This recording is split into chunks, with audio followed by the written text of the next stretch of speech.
Guys, Apple के unique and amazing products के बारे में तो हम लोग हमेशा ही डिस्कस करते हैं, लेकिन आज इस वीडियो में मैं आपको एप्पल की ब्रांड पावर के बारे में एक यूनिक फैक्ट बताता हूं। लेकिन उससे पहले मेरा एक सवाल है, अगर किसी के सोशल मीडिया प्लेटफॉर्म पे बहुत सारे फॉलोअर्स हैं तो वो कैसे आते हैं? ऑब्वियसली जो वो पोस्ट डालते हैं, है ना। लेकिन आप ये जानकर हैरान रह जाएंगे कि एप्पल के फेसबुक पे 13 मिलियन फॉलोअर्स, लिंक्डइन पे 14 मिलियन फॉलोअर्स और ट्विटर पे 6.9 मिलियन फॉलोअर्स हैं। और एप्पल ने इन तीनों सोशल मीडिया प्लेटफॉर्म पे एक भी पोस्ट अभी तक डाली ही नहीं है। इसे कहते हैं एप्पल की ब्रांड पावर। गाइस, आपका एप्पल की ब्रांड पावर के बारे में क्या कहना है कमेंट सेक्शन में। चकाचौंध भरी दुनिया किसे पसंद नहीं होती, लेकिन सेलिब्रिटी बनना इतना भी आसान नहीं है, क्योंकि पेपराजी यानी कि मीडिया वाले अपना कैमरा लेके आपकी फोटोज और वीडियोस की फुटेजेस के लिए आपके पीछे पड़े रहते हैं। एक हद तक तो ठीक है, लेकिन एक हद के बाद हद पार हो जाती है। तो जो सेलिब्रिटीज जिनको अपनी पर्सनल लाइफ में दखल अंदाजी पसंद नहीं है, उनके लिए 28 साल के एंटरप्रेन्योर ने एक एंटी पेपराजी स्कार्फ बनाया है। क्या खास बात है इस स्कार्फ की, जरा ध्यान से सुनिएगा। इस स्कार्फ को पहनने के बाद अगर कोई फोटोग्राफर आपकी फ्लैश पिक्चर्स ले भी ले तो भी आप उसमें ब्लैंक आएंगे, यानी कि दिखेंगे ही नहीं। गाइस, आपको एंटी पेपराजी स्कार्फ का ये आइडिया कैसा लगा कमेंट सेक्शन में जरूर लिखेगा। मार्केटिंग कितने तरीके की होती है और कैसे की जाती है, उसे कुछ मजेदार एग्जांपल से समझने की कोशिश करते हैं। सबसे पहले होती है डायरेक्ट मार्केटिंग। मान लीजिए कि आप किसी पार्टी में, वहां पर आपने एक गॉर्जियस सुंदर सी लड़की देखी, आप उसके पास गए और आपने कहा कि मैं बहुत अमीर हूं, मुझसे शादी कर लो। इसे कहते हैं डायरेक्ट मार्केटिंग, जिसमें आप अपने प्रोडक्ट के बारे में कस्टमर को खुद ही बता रहे होते हो। दूसरी होती है एडवर्टीजमेंट। फिर से मान लीजिए कि आप किसी पार्टी में हैं, तब आपका कोई दोस्त किसी सुंदर सी लड़की के पास जाता है और आपकी तरफ इशारा करते हुए बोलता है कि वो लड़का बहुत अमीर है, उससे शादी कर लो। इसे कहते हैं एडवर्टीजमेंट, जिसमें आपके प्रोडक्ट के बारे में कोई तीसरा बंदा कस्टमर को समझा रहा होता है या बता रहा होता है। गाइस, आपको मार्केटिंग को समझाने वाले ये अमेजिंग एग्जांपल कैसे लगे कमेंट सेक्शन। गाइस, अगर आप कभी लिफ्ट में चढ़े हैं तो आपने देखा होगा कि ज्यादातर लिफ्ट में शीशा लगा होता है, पर सवाल ये है कि शीशा आखिर लिफ्ट में लगाया क्यों जाता है? चलिए आज इसका रीजन मैं आपको बताता हूं। शुरुआत में जब लिफ्ट में शीशा नहीं लगा होता था तो लोगों की ये शिकायत रहती थी कि लिफ्ट की स्पीड बहुत ज्यादा है और लिफ्ट की स्पीड को कम करना चाहिए।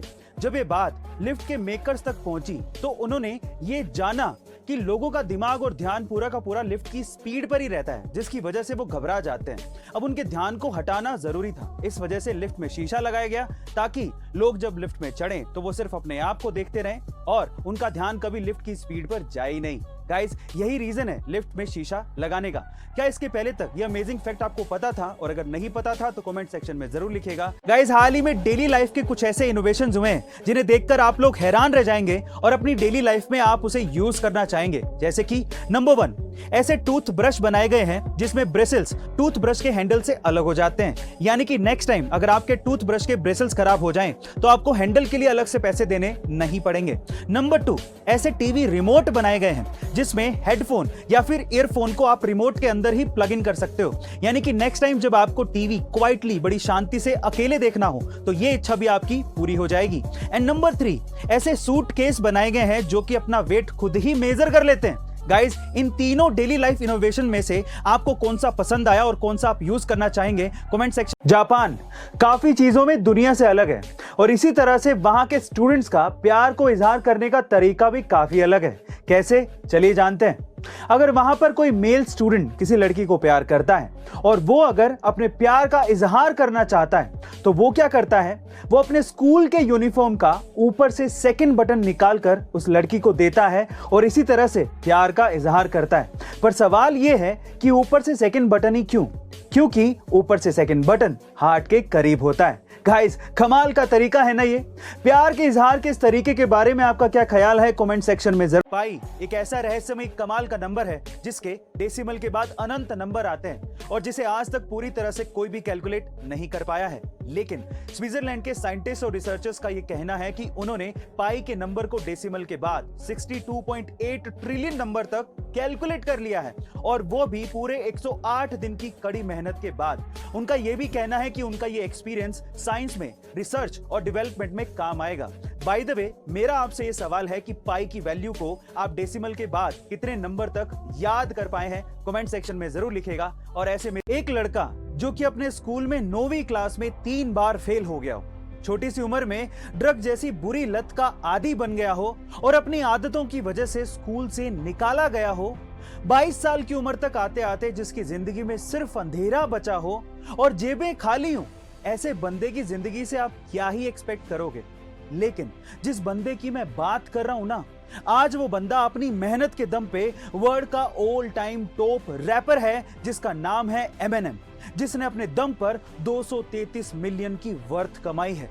गाइस, एमिनेम खुद कहते हैं कि जब आपके पास खोने के लिए कुछ नहीं होता, तब आपके पास पाने के लिए सब कुछ होता है। आपको एमिनेम की ये स्टोरी कितना मोटिवेट करती है, कमेंट सेक्शन। हम में से ऐसे बहुत से लोग हैं जिनके पास अगर कुछ नहीं होता तो उसे लेके वो लोग अफसोस बनाते रहते हैं और अपनी किस्मत को कोसते रहते हैं। वो लोग ये नहीं सोचते कि उनके पास जो है उससे भी वो बहुत कुछ अचीव कर सकते हैं। ऐसे ही अपनी जिद पर जीने वाला एक बंदा है जिसका नाम है ज़ायोन क्लार्क। गाइस, एक बीमारी के चलते ज़ायोन का शरीर का निचला हिस्सा है ही नहीं, लेकिन उन्होंने इसका कभी अफसोस नहीं बनाया। उनके पास पैर नहीं थे, लेकिन अपने हाथों से ही दुनिया में सबसे तेज दौड़ के उन्होंने अपना नाम Guinness book of world record में शामिल करवाया है।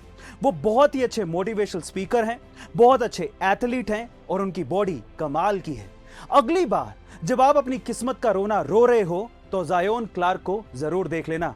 ऐसी अमेजिंग। गाइस, आपने उल्लुओं को तो अक्सर गर्दन घुमाते देखा होगा, लेकिन क्या आपने किसी इंसान को ऐसा करतब करते देखा है जिसमें वो भी उल्लुओं की तरह गर्दन घुमा रहा हो? गाइस, ऐसा भी एक इंसान हुआ है जिसका नाम है मार्टिन लोरेलो, जो अपनी गर्दन को 180 डिग्री तक घुमा सकते थे और इसी वजह से उनका नाम मानव उल्लू पड़ा था। बाय द वे, ये गलत धारणा है कि उल्लू ही अपनी गर्दन को घुमा सकते हैं। बाकी जितने भी पक्षी हैं वो भी अलग अलग दिशाओं में 135 डिग्री तक अपनी गर्दन को घुमाने में सक्षम होते हैं। गाइस, आपको ये इंटरेस्टिंग फैक्ट जान के कैसा लगा कमेंट सेक्शन में जरूर लिखेगा। और गाइस, क्या आपको पता है कि वर्ल्ड में ऐसी कौन सी कंट्री है जिसके एजुकेशन सिस्टम को सबसे अच्छा माना जाता है? वो है United kingdom.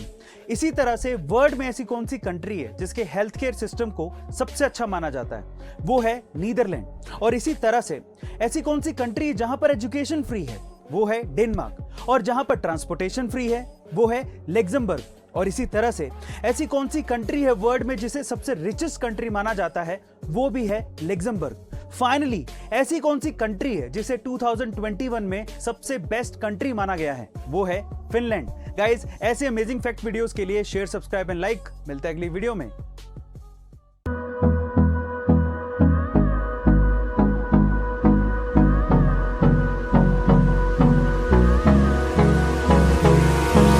Hold me close till I get up.